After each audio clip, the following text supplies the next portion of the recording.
How do you turn a giant teddy into a Halloween costume that wants to eat your children? Well, I'm about to show you how.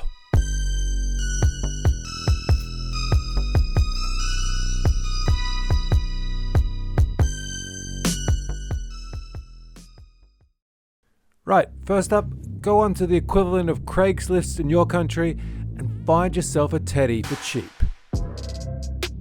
I found this one, which stands just over 5 foot tall, for just $10. He was gonna be perfect.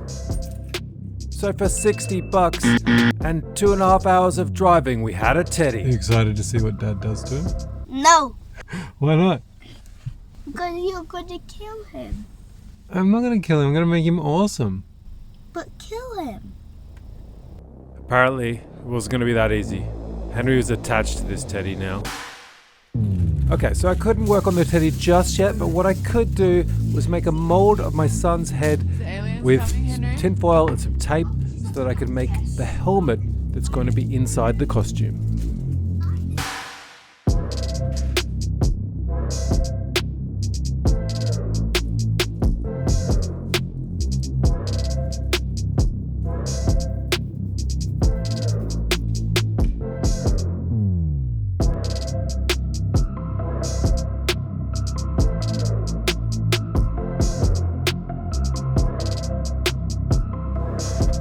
With the helmet all glued up, it was time to work on the inner lining. I just used a onesie that I found online and then just sewed some old gloves and old shoes to the hands and feet. Oh, and try not to put a needle under your fingernail.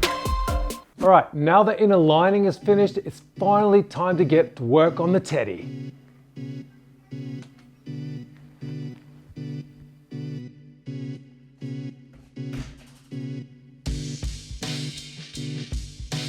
I really don't want to cut him open. My son loves this guy. Oh God. I'm doing it.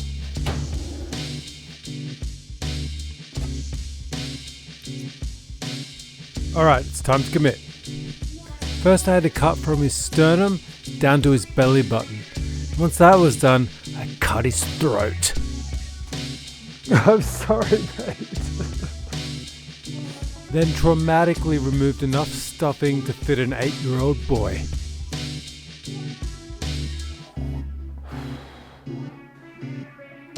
I positioned the inner lining inside the teddy, then just sewed it in.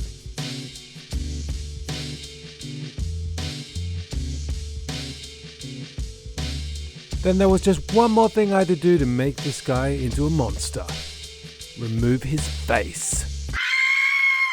Okay, that was a little traumatic. Now, to make this guy evil, I thought I'd just replace his face with some sort of Demogorgon mouth. And we're gonna make this Demogorgon mouth out of XPS foam, which I got from my local hardware store. To start, I need to trace his nose onto the foam and go from there. Once it was cut out, I roughly sketched what it was going to look like so I knew where to cut. When using knives like this, you want to be careful not to slip and cut your finger. I used a drill here to make the holes for the teeth, but in hindsight I should have used a soldering iron. But luckily I was able to fix all my mistakes with the Dremel. Each tooth was hand carved and then sealed with Mod Podge. Once dried, I painted the gums and each individual tooth.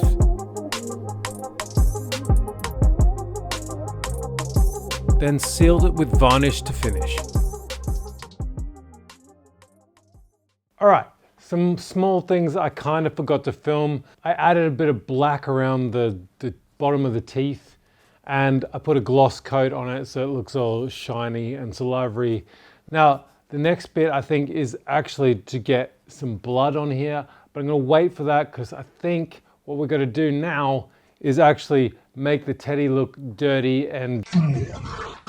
First up was to remove some fur.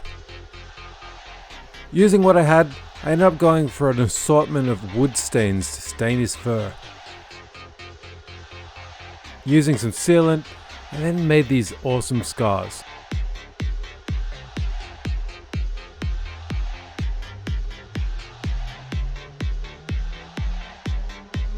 The claws were attached using nails and superglue, and these claws were made exactly the same as the teeth. A demonic bear should of course be covered in blood, so using this fake blood, I stained his fur. When the fake blood dried, I didn't like the way it looked, so I just borrowed some nail polish from my wife.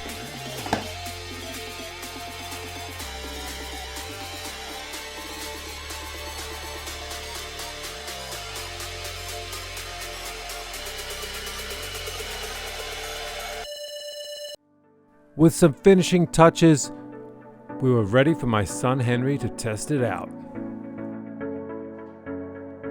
That is so scary. Got it. You'd be scaring children and adults. Adults.